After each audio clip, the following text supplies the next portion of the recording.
Mewujudkan pemerintahan yang bersih, pemerintah Kota Denpasar menggelar pengarahan dan penyusunan roadmap reformasi birokrasi pemerintah Kota Denpasar tahun 2018-2022. Acara yang diikuti jajaran SKPD Sekota Denpasar ini dihadiri narasumber dari Kementerian Pemerintahan Aparatur Negara Reformasi Birokrasi PAN-RB.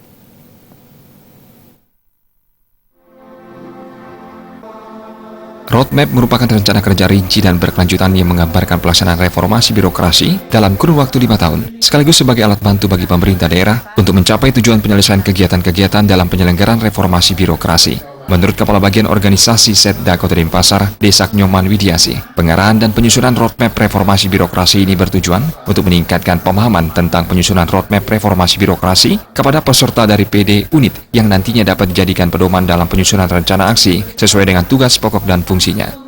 Dari dokumen roadmap yang bermuatan lokal ini, kita mengharapkan nanti dipakai pedoman dalam melaksanakan tugas di masing-masing OPD. Jadi dipedomani oleh semua OPD yang intinya ke depan menjadikan program pelayanan yang mensejahterakan masyarakat Denpasar.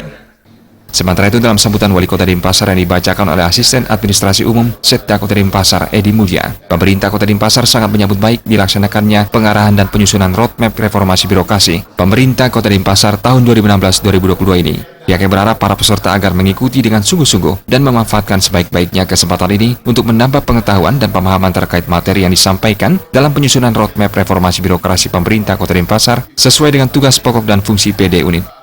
Mulai tahun depan 2018 kita sudah harus memiliki dokumen baru, yakni roadmap reformasi birokrasi 2018-2022. Nah, mencermati atas perjalanan reformasi birokrasi di pemerintah kota, kita semua bersepakat bahwa jajaran pemerintah kota memandang bahwa reformasi birokrasi adalah salah satu alat tools untuk mencapai kesejahteraan masyarakat.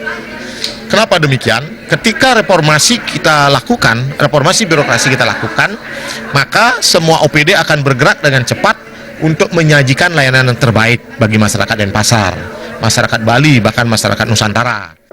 Sementara itu, narasumber dari Kementerian PAN-RB, Arif Lukman, sangat mengapresiasi pencapaian yang sudah dimiliki Kota Denpasar. Seharusnya Kota Denpasar sudah bisa menjadi contoh bagi semua pemerintah daerah lainnya, karena reformasi birokrasi yang telah dilakukan di Kota Denpasar telah berorientasi pada hasil.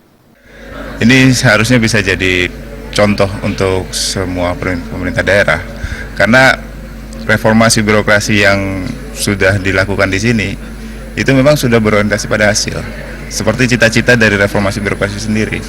Nah, kita udah seperti yang tadi saya bilang, di sini harusnya udah dibilang reformasi birokrasi 2.0, karena udah melewati tahap hanya pemenuhan dokumen, tapi udah menyadari bahwa esensi apa sih yang dibutuhkan dari esensi terhadap reformasi birokrasi. Usai mengikuti kegiatan, masing-masing dari PD unit mampu meningkatkan pemahaman tentang penyusunan roadmap reformasi birokrasi di lingkungan pemerintah Kota Denpasar. Murawira